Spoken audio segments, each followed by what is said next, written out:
Hello, आप सभी का स्वागत इस ब्यूटीफुल प्लेटफॉर्म पे जिसका नाम है कीप लर्निंग।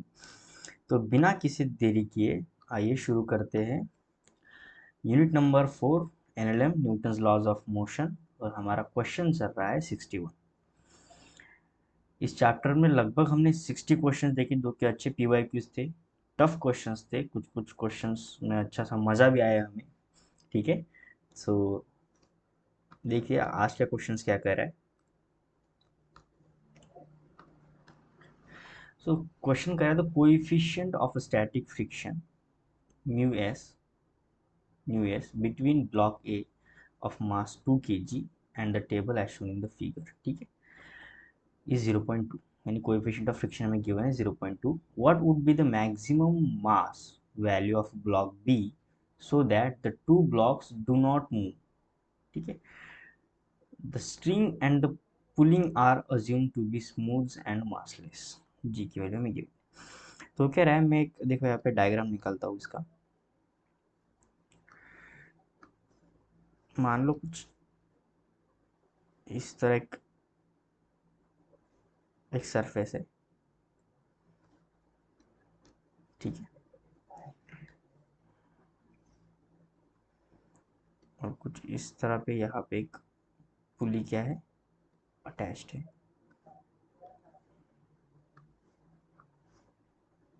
और उसके ऊपर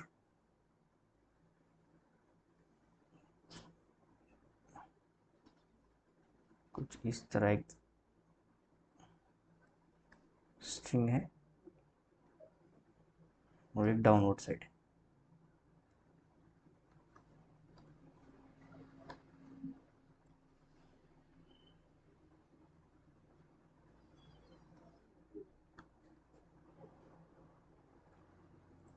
और यहाँ पे एक दो ब्लॉक स्ट्रिंग को अटैच्ड है, एक यहाँ पे, मान लो कुछ यहाँ,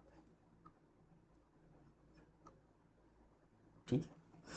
इसका मास में गिवन है 2 kg। 2 kg इसे ए ब्लॉक बोला है, इसे ब्लॉक बोला है बी। इसका मास लेता हूँ मैं m, जो कि हमें फाइंड करना है।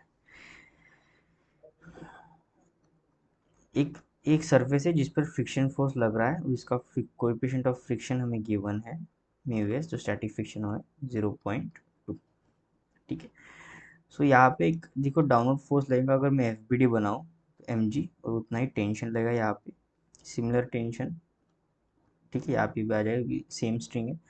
यहाँ पे बैकवर्ड एक फोर्स लगेगा फ्रिक्शन की वजह से, ठीक है ना, क्योंकि क्या कर रहा है, ब्लॉक स्लाइड करेगा। पर क्वेश्चन में गिवन है कि ताकि ये ब्लॉक स्लाइड ना करे, यानी इक्विलिब्रियम पे रहे, तो ये फोर्स इतना होना चाहिए जो कि टेंशन को बैलेंस करे, यानी टेंशन को बैलेंस करे, या कि मतलब टेंशन की वैल्यू कितनी है, एम जी को बैलेंस करे, ठीक है। तो फ्रिक्शन फोर्स ज़्यादा होना चाहिए एम जी से, ठीक है ना, लगभग ग्रेटर देन और इक्वल टू। फ्रिक्शन फोर्स को लिखते हैं हम mu into normal greater than equal to m g. अगर मैं यहाँ पे, ठीक है,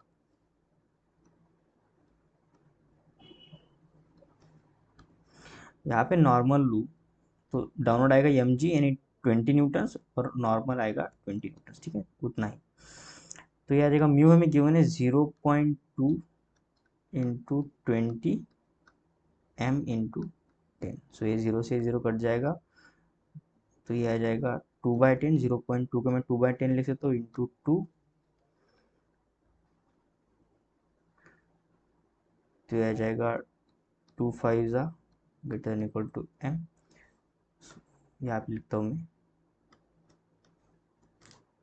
ठीक है। सो आ जाएगा 2/5 greater than equal to m।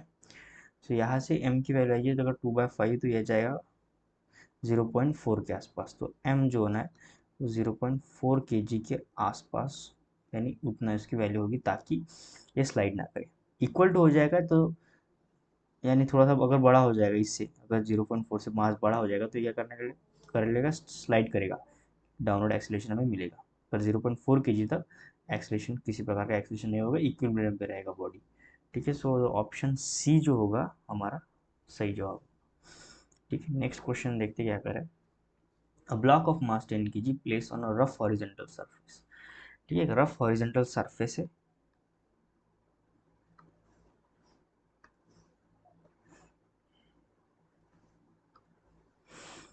इस पर एक ब्लॉक गिवन है,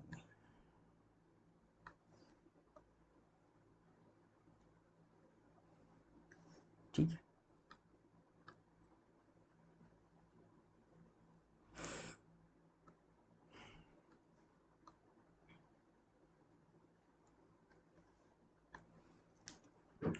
उसका मास 10 kg है, place in horizontal surface having a coefficient, इसका इस सरफेस का कोएफिशिएंट ऑफ फ्रिक्शन भी हमें गिवन है, ठीक है, mu 0.5। If the horizontal force, एक हॉरिजॉन्टल फोर्स लग रहा है 100 न्यूटन का इस डायरेक्शन में, acting on it, then the acceleration of the block will be, तो इस ब्लॉक का एक्सेलरेशन कितना होगा। तो ये हॉरिजॉन्टल फोर्स लग रहा है, तो एक बैकवर्ड फ्रिक्शन फोर्स लगेगा, हमें पता है, जो मोशन को अपोज करेगा, और वो होगा म्यू इंटू नॉर्मल की वजह से, ठीक है। और एक्सेलरेशन है, तो ये जो 100 न्यूटन है ज़्यादा फोर्स होगा, यानी नेट फोर्स की मैं बात करूँ, net force is equal to होता है मास इंटू एक्सेलरेशन।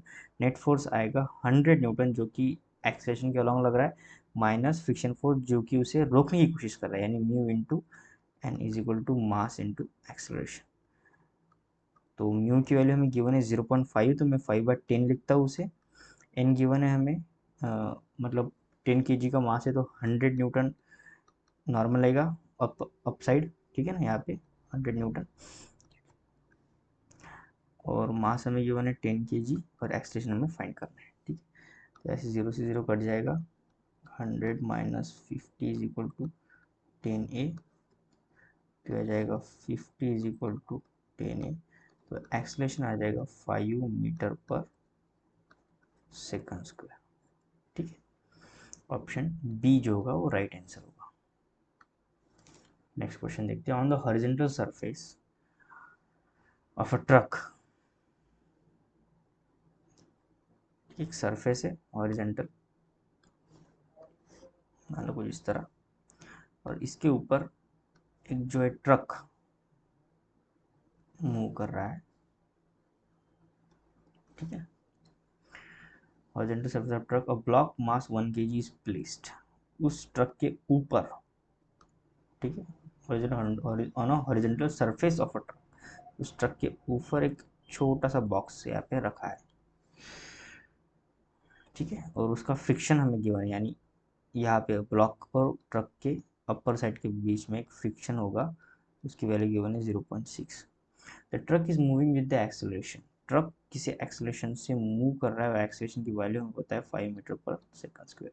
तो अगर ट्रक मूव कर रहा है तो उसके साथ ब्लॉक भी क्या कर रहा है, मूव करेगा, उसका भी एक्सेलरेशन सेम ही होगा। Then the friction force on a block will be, इस ब्लॉक पे फ्रिक्शन फोर्स कितना लग रहा है वो हमें फाइंड करना है। देखो ब्लॉक का मास गिवन है 1 kg, ठीक है ना, स्मॉल एम 1 kg, तो इसका नॉर्मल होगा 10 न्यूटन, ठीक है। बैकवर्ड साइड फ्रिक्शन लगेगा, और साथ ही अगर ये ट्रक मूव कर रहा है एक एक्सेलरेशन से आगे की तरफ, तो ये ब्लॉक पर एक सूडो फोर्स लगेगा, ठीक है ना, जो कि सिमिलर होगा, इसका एक्सेलरेशन सिमिलर होगा। तो बैकवर्ड साइड एक सूडो फोर्स लगेगा, मास इनटू एक्सेलरेशन, और अगर ये बैकवर्ड मूव कर रहा है, अगर फोर्स बैकवर्ड लग रहा है, तो इस मोशन को अपोज करने करने के लिए फ्रिक्शन फोर्स आगे लगेगा, ठीक है। आई होप आप ये समझ रहे होंगे। देखो थोड़ा सा कॉम्प्लिकेटेड होता है कभी कभी समझना, पर अगर आप ट्राई करो तो हो जाएगा। क्या हो रहा है कि ट्रक आगे भाग रहा है, इसकी वजह से बॉक्स बॉक्स पे सूडो फोर्स लगेगा backward side, mass into acceleration, same amount acceleration से। तो क्या होगा, उस सूडो फोर्स के रीजन से, कारण की वजह से ये जो ब्लॉक है ये बैकवर्ड साइड मूव करेगा, और उसके मोशन को अपोज करने के लिए इस सरफेस पे एक फ्रिक्शन फोर्स आएगा ब्लॉक और सरफेस की वजह से, जो उस मोशन को अपोज करेगा। तो कि अगर अपोज करना है तो मुझे उसे मोशन के अगेंस्ट होना पड़ेगा, तो यानी इस साइड में आएगा फ्रिक्शन फोर्स, और उसके बैकवर्ड मास इंटू एक्सेलरेशन, ठीक है। और हमें फाइंड करना है कि वो फोर्स कितना लगेगा, फ्रिक्शन फोर्स। तो देखो मास इंटू एक्सेलरेशन को बैलेंस अगर कर रहा है, तो अगर मैं क्या करता हूँ, सबसे पहले फ्रिक्शन फोर्स की वैल्यू निकाल दो, तो फ्रिक्शन फोर्स होता है म्यू इंटू एन। म्यू हमें गिवन है 0.6 और एन है 10, तो ये आ जाएगा 6 न्यूटन के आसपास। और जो बैकवर्ड साइड ये सूडो फोर्स लग रहा है मास इंटू एक्सेलरेशन, तो इसकी वैल्यू आ जाएगी 1 इंटू एक्सेलरेशन गिवन है 5, तो 5 न्यूटन बैकवर्ड साइड। तो ये जो 6 न्यूटन आया है ये मैक्सिमम है, ठीक है, मैक्सिमम फ्रिक्शन फोर्स लग रहा है, यानी इसकी कैपेसिटी है 6 न्यूटन लगाने की। पर इतना रिक्वायर्ड नहीं है, अगर ब्लॉक बिल्कुल भी मूव ना करे तो सिर्फ 5 न्यूटन ही रिक्वायर्ड है, यानी उतना सफिशियंट हो जाएगा उस ब्लॉक को स्टेडी रखने के लिए। 6 न्यूटन ऑप्शन में रहेगा, पर आपको 6 न्यूटन नहीं करना है, क्योंकि फ्रिक्शन फोर्स मैक्सिमम इतना फोर्स लगा सकता है, इतना लग नहीं रहा, लग 5 न्यूटन रहा है, क्योंकि वो ही एमए को बैलेंस कर रहा है फ्रिक्शन फोर्स, ठीक है। तो इसका आंसर आ जाएगा ए 5 न्यूटन 63।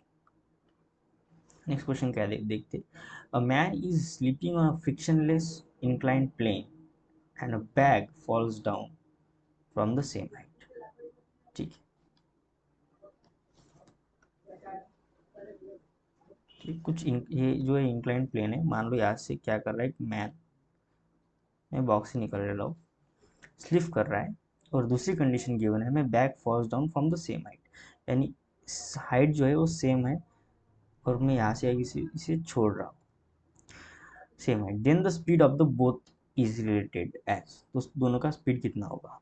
स्लिप यानी देखो इनिशियली इसकी जीरो हो जाएगी, इस साइड फोर्स लगेगा, ये फ्रिक्शनलेस सरफेस है, तो यहाँ से फोर्स आता है m g sine theta we know, तो इसका एक्सेलरेशन आ जाएगा जी साइन थीटा, ठीक है ना, कितना आएगा जी साइन थीटा, तो यहाँ पे सिंपली जी आएगा क्योंकि ग्रेविटेशन एक्सेलरेशन की वजह से गिर रहा होगा। तो हमें पता है कि जी जो है वो जी साइन थीटा से बड़ी वैल्यू है, ठीक है ना। अगर जी बड़ा है तो मैं इसे मैन, ये जो है मैन मान ले, मैन है और ये है बैग, ठीक है। तो अगर जी बड़ा है तो इसका वेलोसिटी भी बड़ी होगी, यानी बैग की वेलोसिटी बड़ी होगी as compare to velocity of man. So यहाँ से ऑप्शन जो है ये हमारा राइट होगा, ठीक है, एक्सेलरेशन पे डिपेंड करता है।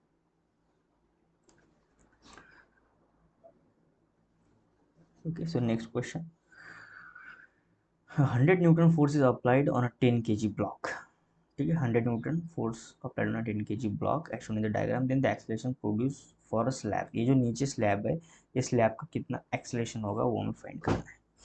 देखो होता क्या है, सबसे पहले देखो अगर मैं ऊपर वाले ये जो नीचे नीचे है ये स्मूथ सरफेस है, पर ये जो स्लैब है स्लैब के बीच में और इस बॉक्स के बीच में कुछ फ्रिक्शन लग रहा होगा, ठीक है। 100 न्यूटन से मैं इस डायरेक्शन में फोर्स लग रहा हूँ, तो मोशन को अपोज करेगा एक फ्रिक्शन फोर्स जो कि होगा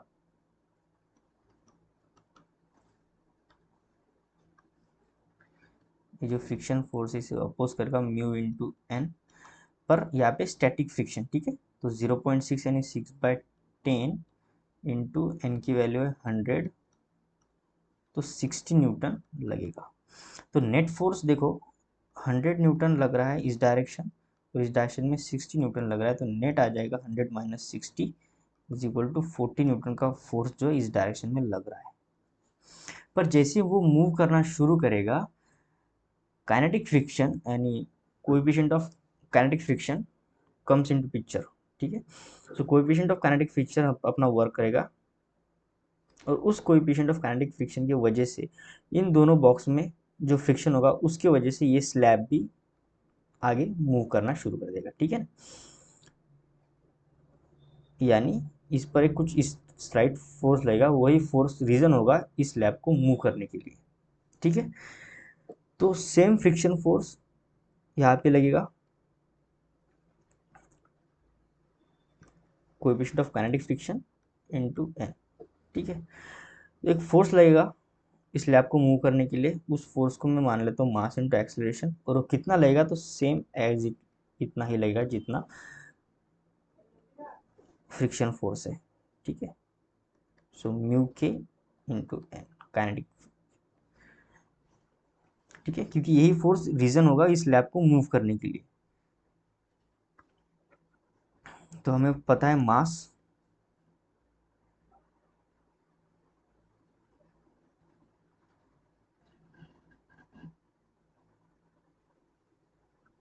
म्यू की वैल्यू हमें गिवन है 0.4, तो 4/10 इंटू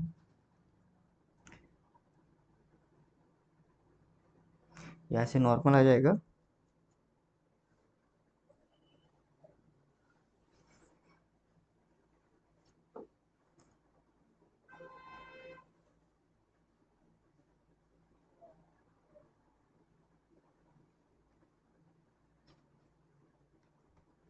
इंटू 100, ये जो नॉर्मल है 100, तो हो जाएगा 40 न्यूटन।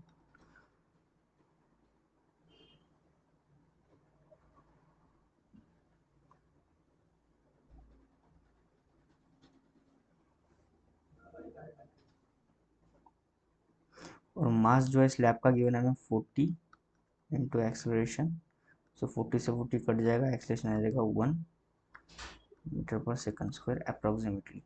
तो यानी इसका ऑप्शन है, अगर मैं क्वेश्चंस देखूँ तो इसका आंसर आएगा 0.98 बी, अप्रोक्सीमेटली आएगा उतना ही।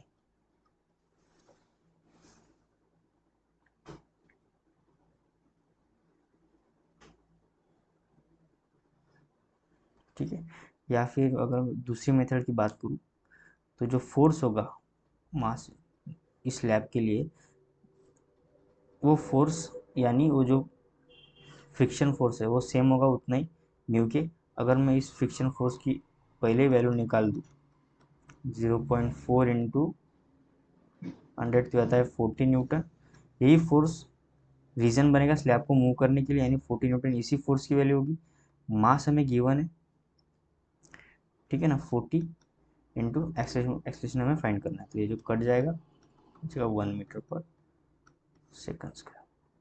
ठीक है, पर इसका आंसर आएगा 0.98, क्योंकि हम क्या करते कभी यहाँ पे जब नॉर्मल लेते तो जी की वैल्यू, जो ग्रेविटेशन एक्सेलेरेशन की वैल्यू 10 लेते हैं, जो कि हमें 9.8 लेना चाहिए, तो इसकी वजह से थोड़ा कम ही वैल्यू आएगा। सो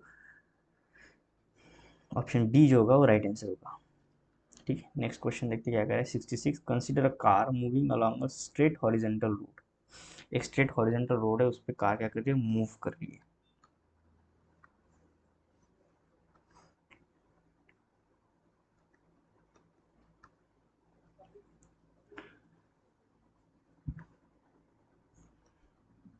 मान लो ये कार है,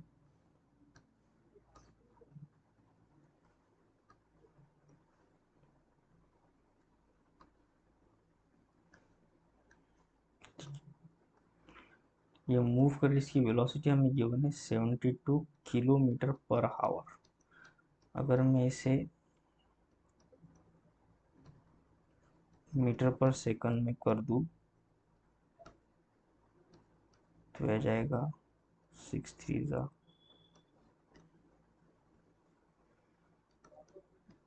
72 इंटू 5/80,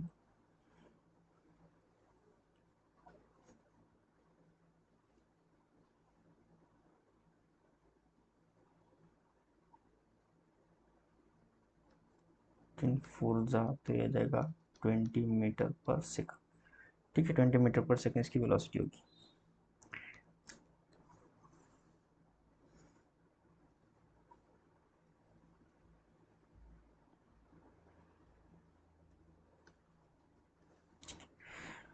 हमें क्या कहा है, the coefficient of static friction between the tyres and the roads is 0.5। यहाँ पे जो क्या है, फ्रिक्शन फोर्स लगेगा, ठीक है, क्योंकि रफ सरफेस है तो इसका कोएफिशिएंट ऑफ फ्रिक्शन 0.5 है। ठीक है, the shortest distance in which the car can be stop.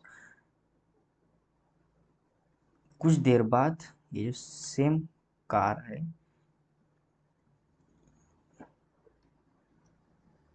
कुछ समय बाद क्या हो जाएगी, ये स्टॉप हो जाएगी।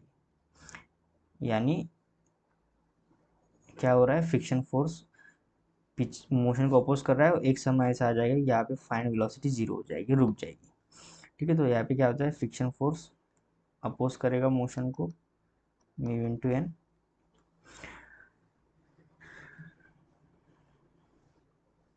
और अगर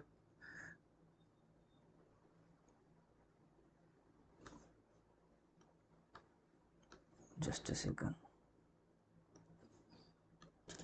तो क्या हो रहा है यहाँ पे, कार ब्रेक लगा रही है, तभी जाके क्या होता है, मोशन स्टॉप होता है। ठीक है, वेलोसिटी हो जाएगी, तो ब्रेक लगा रहे हैं, बैकवर्ड साइड एक फोर्स लगा रही होंगी। ठीक है, मास इनटू एक्सेलरेशन, यानी बैकवर्ड साइड एक रिटार्डेशन, हम कहते हैं एक्सेलरेशन को, मतलब जब एक्सेलरेशन मोशन के अपोजिट लगता है तो उसे हम रिटार्डेशन करते हैं, तो बैकवर्ड साइड एक फोर्स लग रहा होगा in the form of break.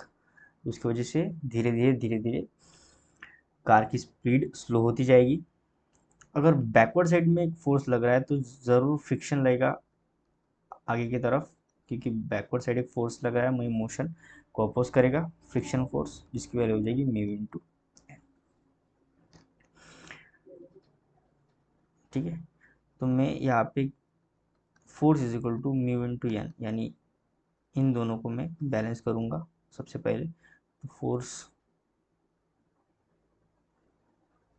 Mass into acceleration, फिर आएगा म्यू, और नॉर्मल है इस बॉडी का मास, तो अगर मैं इसे एम लेता हूँ तो यह आ जाएगा एम जी। ठीक है ना, नॉर्मल। तो मास से मास कट जाएगा, एक्सलेशन आ जाएगा हमारा माइनस म्यू जी। माइनस म्यू जी क्यों? क्योंकि बैकवर्ड साइड एक्सलेशन हो रहा है। ठीक है, बैकवर्ड साइड ही एक्सलेशन हो रहा है, तभी जाके बॉडी रुकेगी, यानी रिटार्डेशन हो रहा है, इसलिए माइनस लिया। फिर हमें पता है कि वी काइनेमेटिक का इक्वेशन पता है, v square minus u square is equal to 2as।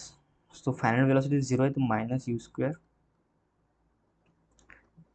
2 into minus acceleration की वैल्यू पता है minus mu g into s. Minus से माइनस कट जाएगा, हमें एस की वैल्यू फाइंड करना है, तो यह जाएगा you square by 2 mu G. तो यू स्क्वायर जो शुरुआत की वेलोसिटी है वो है 20 मीटर पर सेकंड, तो 20 इंटू 20 स्क्वायर। 2 इंटू म्यू हमें पता है 5, 0.5, तो मैं इसे 5/10 लिख लेता हूँ। इंटू जी की वैल्यू पता है 10, सो 10 से 10 कट जाएगा, 5 4 20, और यह जाएगा 10, तो यह जाएगा 40 मीटर। 40 मीटर क्या करेगा वो, ट्रैवल करेगा, यानी 40 मीटर डिस्टेंस ट्रैवल करेगा, और बाद में वेलोसिटी इसकी 0 हो जाएगी। तो ऑप्शन बी यहाँ से क्या आ जाएगा, राइट आंसर आ जाएगा। नेक्स्ट क्वेश्चन है यार 67, heavy uniform chain lies on a horizontal table top. If the coefficient of the friction between the chain and the table surface is 0.25, the maximum fraction of the length of a chain that can hang over one edge of the table. क्या करें, मान लो एक table है,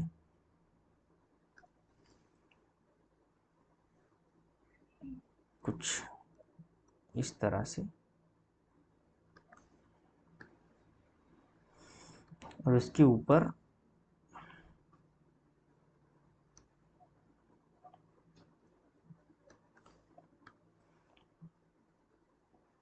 एक chain जो है hang किया गया है, जिसका कोई कुछ पोर्शन ऊपर है और कुछ पोर्शन नीचे की इस तरह लटक रहा है। ठीक है, तो हमें फाइंड करना है कि कितना परसेंट नीचे लटक सकता है ताकि वो मूव ना कर सके, यानी गिर ना जाए। देखो, कंप्लीट चेन का मास होगा कुछ कैपिटल एम, उसकी एक लेंथ होगी, वो उसे हम डिनोट करते हैं कैपिटल एल से, और कुछ पोर्शन यहाँ पे लटक रहा है, तो मैं इसे एल बाय एन लेता हूँ, क्योंकि हमें पता नहीं कितना लटक रहा है। L/2 यानी हाफ भी हो सकता है, L/3 भी हो सकता है, L/4 भी हो सकता है, L/5 भी हो सकता है। तो लेट्स अज्यूम L/n क्या है, लेंथ का चेन लटक रहा है, तो उसका कुछ मास होगा m/n। ठीक है, तो m/2 यानी हाफ मास है, या 1 m/3 है, m/4 है कंप्लीट मास का, तो वो हमें पता नहीं। और जो रिमेनिंग है तो वो बच जाएगा कंप्लीट मास माइनस जो लटक रहा है मास, उसके इतना किया जाएगा जो ऊपर लटक रहा होगा, यानी ऊपर हॉरिजॉन्टल टेबल पे रिमेनिंग है complete L, L minus n. ठीक है, इतना लेंथ और इतना मास ऊपर बचा है, और इतना लेंथ और इतना मास लटक रहा है। अगर हम n की वैल्यू फाइंड करें तो हमें चल जाएगा कितना percent length of chain can be hang over edge of the table. ठीक है, तो देखो सबसे पहले अगर ये फ्रिक्शन, ये जो टेबल है, ये टेबल की वजह से एक फ्रिक्शन फोर्स लगेगा इसके ऊपर, बैकवर्ड साइड फ्रिक्शन, जो कि होगा म्यू इंटू एन के बराबर, और इस चेन की वजह से एक नीचे फोर्स लगेगा एम जी, ऑब्वियसली मास की वजह से, तो वो हो जाएगा एम जी बाय। तो हम अगर मूव ना हो सके तो फ्रिक्शन फोर्स जो होगा वो ज़्यादा होगा mg/n की वजह से, इसी अगर ये कंडीशन सेटिस्फाई करता है तो चेन नहीं नीचे नहीं गिरेगा। ठीक है, अब देखो हमें फ्रिक्शन फोर्स की वैल्यू हमें गिवन है, हम निकाल सकते हैं म्यू इंटू एन नॉर्मल, जो बड़ा होना चाहिए mg/n से। म्यू की वैल्यू हमें गिवन है 0.25 इंटू नॉर्मल, नॉर्मल हो जाएगा capital M minus m/n into g. ठीक है, डिवाइड बाय n। सो 25/100 में से लिख सकता हूँ 0.25 को, इंटू में m को कॉमन ले लूँगा, 1 माइनस 1/n इंटू जी लेस देन और इक्वल टू m/ng। तो g से g कट जाएगा, m से m कट जाएगा। 25 1 25, 25 4 100।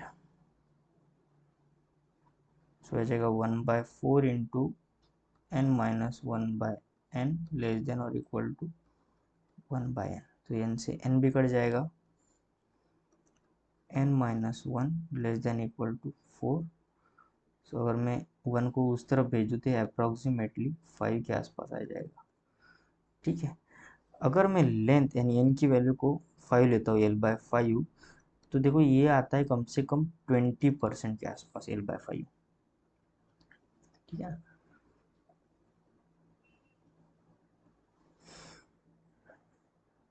इसे अगर परसेंटेज में कन्वर्ट करें तो 20% ऑफ लेंथ जो होगा वो हैंग कर सकते हैं, उससे ज़्यादा परसेंटेज अगर लेंथ को हैंग करेंगे तो नीचे गिर जाएगी। तो ऑप्शन यहाँ से ए जो होगा ना वो सही होगा, 67 ऑप्शन ए। नेक्स्ट क्वेश्चन ठीक है, starting from a rest a body slide down a 45-degree inclined plane in a twice the time it takes to slide down the same distance in the absence of friction. The coefficient of the friction between the body and the inclined plane is coefficient of friction हमें क्या करना है, find करना है। मान लो दो inclined plane है कुछ इस तरह, एक ये रहा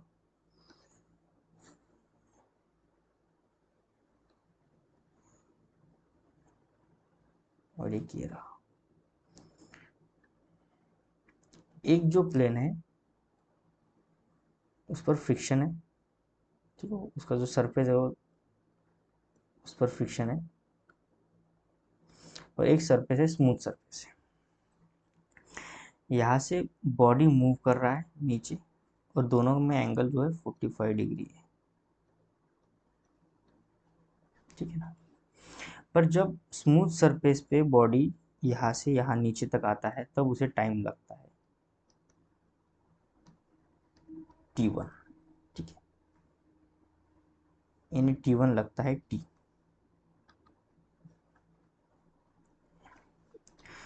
और सेम कंडीशन में अगर फ्रिक्शन सरफेस होता है तो वहाँ पे जो टाइम लगता है यानी t2 लगता है वो 2 टाइम्स t लगता है, यानी इनिशियल टाइम के दुगना लगता है। ठीक है, जब ये मूव करेगा तो इसका इस साइड में फोर्स लगेगा mg sin थीटा, ये हमें अच्छी तरह से पता है। sin थीटा यानी अब sin 45 डिग्री आ जाएगा।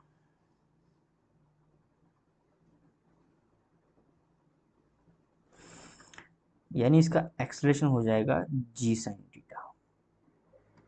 सिमिलरली जब पर अगर कोई फ्रिक्शन फोर्स है और वो मूव कर रहा है तो डाउनवर्ड साइड तो mg sin थीटा लगेगा ही, बैकवर्ड साइड इस मोशन को अपोज करेगा फ्रिक्शन फोर्स जो कि होगा म्यू इंटू एन के बराबर, यानी coefficient of friction into mg cos theta, और cos 45 डिग्री। ठीक है, थीटा को हम 45 डिग्री रखेंगे क्योंकि हमें गिवन है 45 डिग्री। तो अगर यहाँ से को मुझे एक्सलेशन पता चल रहा है कि a इज इक्वल टू हो रहा है g इंटू साइन 45 डिग्री, और डिस्टेंस दोनों सेम ट्रैवल कर रहे हैं, इसका जितना डिस्टेंस होगा s मान लेते हैं उतना ही ये भी ट्रैवल कर रहा है s। ठीक है, complete distance, complete distance S distance complete. तो s इज इक्वल टू हम काइनेमेटिक्स से लिख सकते हैं you t plus half a t square, formula होता है। इनिशियल वेलोसिटी दोनों की जीरो है, जीरो से स्टार्ट कर रहे हैं तो हो जाएगा zero, s is equal to half, और एक्सेलरेशन हमें पता है जी साइन 45 डिग्री यानी 1/, √2 t²। हम क्या करते, तो हम वैल्यू पुट नहीं करते, सबसे पहले देखो तो जस्ट लिख लेते हैं sin 45 डिग्री t²। तो यहाँ से यानी t1, ठीक है। तो t1 की वैल्यू आ जाएगी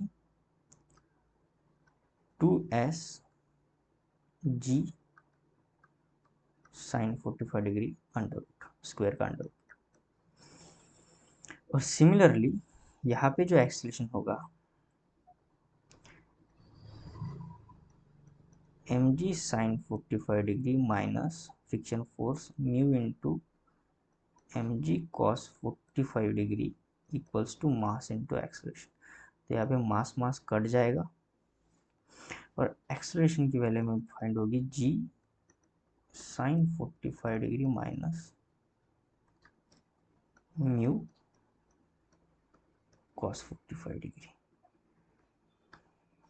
अगर मैं ये equation s is equal to u t plus half a t square में पुट करता हूँ,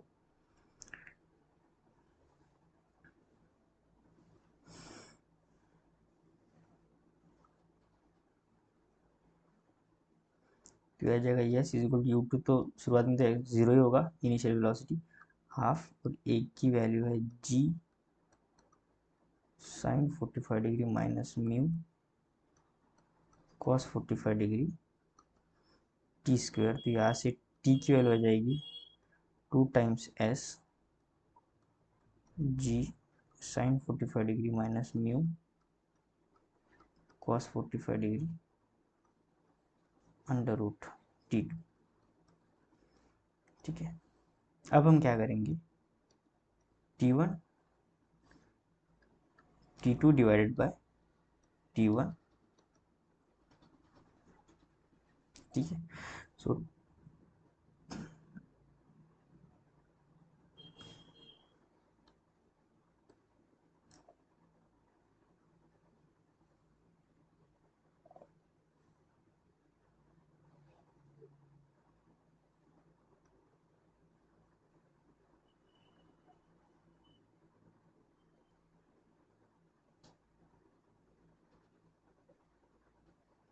थोड़ा जगह बना लेते हैं यहाँ पे।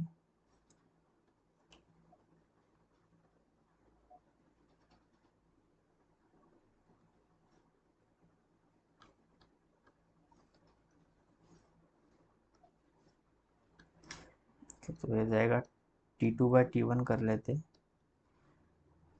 तो यह जाएगा 2s √g sine 45 degree minus mu cos 45 degree divide by √2s g sine 45। ये कॉमन रूट है, मैं यहाँ पे इधर स्क्वायर कर लेता हूँ, ठीक है ना, कंप्लीट स्क्वायर।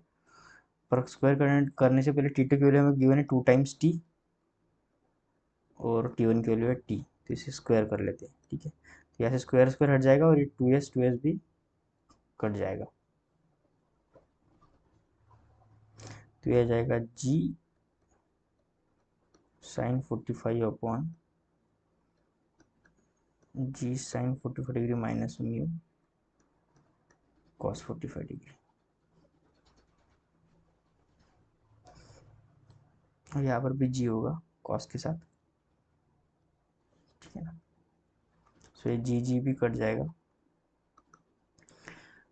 सो ये आ जाएगा 4,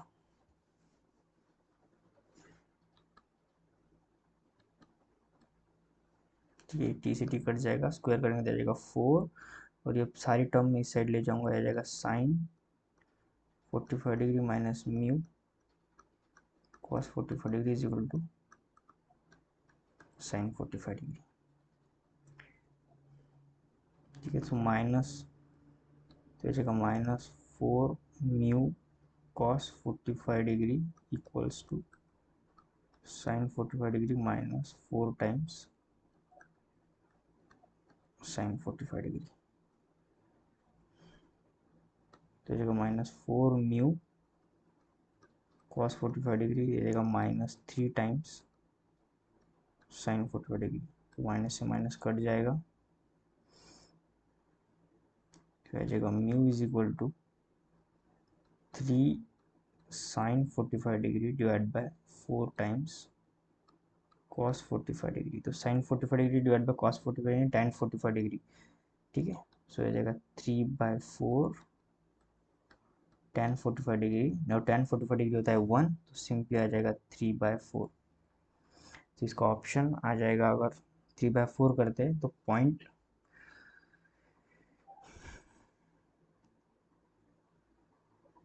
0.75 के अराउंड, यानी ऑप्शन डी जो होगा उसे होगा 0.75 के आसपास इसकी वैल्यू आ जाएगी, ठीक। Let me check. यस, 0.7 के आसपास आएगा। नेक्स्ट क्वेश्चन देखते क्या करा है।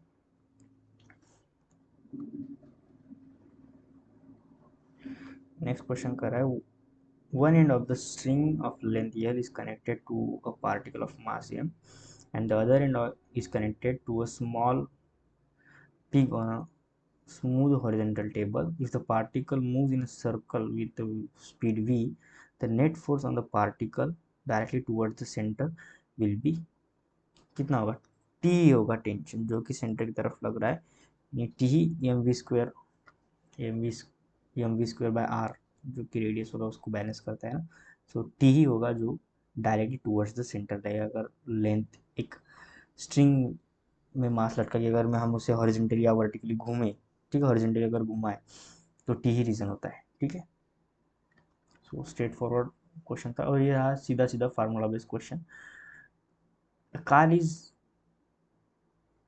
नेगोटिएटिंग a curved road of radius R. Curved road पे, यानी जो बैंकिंग ऑफ रोड होता है उस रोड पे चल रही है car. Rotate a bank of angle theta, हमें एंगल भी गिवन है। The coefficient of the friction between the tyres and the car and the road is mu S. The maximum safe velocity on the road is. तो देखो ये तो formula हमें याद ही होना चाहिए, तो ऑप्शन बी इसका राइट आंसर आएगा, ठीक है ना। सीधा ये जो सवाल था सीधा फार्मूला बेस ही सवाल था, बस फार्मूला ही पूछा है। वो तो अगर आप नीट की तैयारी कर रहे हैं तो मुझे लगता है ये फार्मूला आपको याद ही रहना चाहिए। G R mu s plus tan theta, 1 minus mu s tan theta. अगर आप नहीं भी जानते तो आप फ्री बॉडी, अगर एक कार को अगर आप डायग्राम निकाल के मूव करें बैंक रोड पे, तो इजीली हम वी मैक्स की वैल्यू फाइंड कर सकते हैं। तो कुछ ज़्यादा बड़ा टास्क है भी नहीं, ठीक है। सो आई होप आपको सभी क्वेश्चन अच्छी तरह समझ आ गए होंगे। वीडियो आपको अच्छा लगा तो लाइक करें, शेयर करें अपने फ्रेंड्स के साथ जो भी नीट की तैयारी कर रहे हैं, और सब्सक्राइब करें। Thank you for watching this video. और नेक्स्ट लेक्चर में हम आगे के क्वेश्चन देखेंगे, कुछ 6 या 7 क्वेश्चन हमारे रिमेनिंग बचे, उसके बाद ये चैप्टर क्लोज हो जाएगा, ठीक है।